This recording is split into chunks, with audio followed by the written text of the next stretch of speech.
இன்றைக்கு தமிழ் சினிமா எப்படி இருக்குன்னா, ஒரு நகைச்சுவை நடிகருடைய ஒரு நாள் சம்பளம் என்பது 10 லட்சம் ரூபா, அவங்க அசிஸ்டண்ட்டுக்கு 30,000 ரூபா, அதில் 2,000 ரூபா மட்டும் கொடுத்துட்டு 28,000 ரூபா அவரே எடுத்துக்கிறதா ஒரு பேச்சு இருக்கு. அதே போல ஒரு நகைச்சுவை நடிகர் 10 லட்சம் ரூபா எல்லாமே இறந்து போறார். இது ரொம்ப வருந்தத்தக்க விஷயம். சேசு பாலாஜின்னு சொல்லிட்டு கடந்த மாதம் ஒருத்தர் இறந்து போறாரு. அது இப்போ சென்ற வருடம் போண்டாமணின்னு சொல்லி ஒரு கலைஞர் இறந்து போறாங்க. இந்த அங்காடி தெருவில் நடிச்சிருந்த ஒரு நடிகை கூட பண்றாங்க. சங்கம் இருக்கு, நடிகர் சங்கம். இன்னைக்கு கட்டடத்தை உருவாக்கிட்டு இருக்காங்க. நடிகர்களை வாழ்க்கையை காப்பாற்றாம எதுக்கு அந்த சங்கம்? அது தென்னிந்திய நடிகர் சங்கம்ங்கிறாங்க. வெறும் செங்கலையும் சிமெண்ட்டையும் கட்டி என்ன பண்ண போறோம்? மனித உயிர்களை காப்பாற்றாமல். இது ரொம்ப வருத்தத்தக்க விஷயம். இன்னைக்கு எனக்கு அது ரொம்ப உறுத்திக்கிட்டே இருந்துச்சு. கேட்டா எனக்கு தெரியல அப்படிங்கிறாங்க. எங்க சங்கத்துல இல்லம்பாங்க. ஏன் சங்கத்துல இல்ல? சங்கத்தோட அடிப்படை உறுப்பினர் 1,50,000 ரூபாய் நினைக்கிறேன். இது சினிமா நடிகர் சங்கம் இல்ல.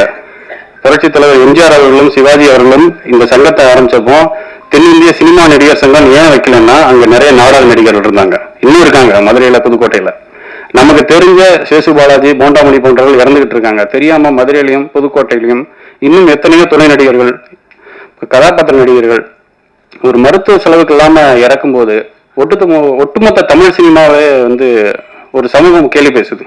மக்கள் நீங்க ஃபேஸ்புக்ல, ட்விட்டர்லாம், இந்த யூடியூப்லாம் கமெண்ட்ல போடுறாங்க, ஏன் உங்களை காப்பாற்ற முடியல? அந்த கலைஞர் என்று இருந்தால் பல பேரை சிரிக்க வச்சிருப்பாரு. அவர் வரக்கூடிய சம்பளத்துல பல பேருக்கு உதவி இருந்தாரு. இதெல்லாம் நடிகர் சங்கம் இதுக்கு ஒரு தீர்வு காணணும். எங்க சங்கத்துல உறுப்பினர்கள்னு சொல்லிட்டு சொல்றது ஒரு முறையான இது கிடையாது. ஒரு சங்கம் என்பது மக்களை காக்குவதாக இருக்க வேண்டும். அந்த சங்கத்தை ஆளுக்கான தவிர அந்த கட்டடத்தை உருவாக்கிட்டு அதுக்கு ஒரு கலை நிகழ்ச்சிகளுக்கு நடிகைகளை கூட்டு போயிட்டு சிங்கப்பூர், மலேசியா போயிட்டு அடுத்து லண்டன், யூஎஸ்லாம் அடுத்து திட்டமிட்டு இருப்பாங்கிறது வருந்தத்தக்க விஷயம். இன்னொன்று, அது சரியா பெரும் நடிகர்களுக்கு ஒரு கட்ட பஞ்சாயத்து பண்ற இடம் மாதிரி தான் இருக்கு. ரெட் கார்டு போட்டோம்னா அங்க போய் பஞ்சாயத்து பண்ற மாதிரி இருக்கு. இதுக்கு இல்ல நடிகர் சங்கம். நான் நடிகர் சங்கத்துல இல்ல, அதனால நான் விமர்சனம் பண்ண முடியும். ஏன்னா அது வெளியில இருந்தா நான் பண்ண முடியும். உள்ள இருந்தா அது இப்ப கூட இதை பேசணுமா வேண்டாமாங்கும் போது நிறைய பேர் சொன்னாங்க, நீங்க இப்பதான் வளர்ந்துகிட்டு இருக்க, பேசாதன்னாங்க. அப்புறம் வளர்ந்துட்ட பிறகு வளர்ந்துட்டே பேசாதான் பண்ணேன். அப்ப எப்பதான் பேசுறது? யார் தான் பேசுறது? நடிகர்களை வசூலை வச்சு தீர்மானிக்காதீங்க. உங்களை ஒருத்தர் சிந்திக்க வைக்கிறாரு, சந்தோஷப்படுத்துறாரு அப்படின்னா எல்லா நடிகரும் ஒரே விஷயம்தான். அப்படித்தான் நமக்கு கருப்பு வேலையில இருந்தது. அவரு மக்கள் தலைவமா இருந்தாலும் நடிகர் தலைவமா இருந்தாலும் எம்.ஆர். ராதா அவர்கள், நாகேஷ் அவர்கள், சந்திரபாபுன்னு ஒரு பெரிய பாரம்பரியம் இருந்தது இன்றைக்கு இல்லை. அது வருந்தத்தக்க விஷயம். இதை இந்த மேடையில சொல்லிட்டா இன்னும் நிறைய பேருக்கு போய் சேருங்கிறதுக்காக தான் இதை சொல்றேன். ஏன்னா இதுக்கு படத்துக்கு எந்த சம்பந்தமும் இல்லை. அடுத்து இன்னொரு நடிகர் மருத்துவ செலவு இல்லாமல் இறந்தால் அது தமிழ் சினிமாவுக்கு அவமானம்.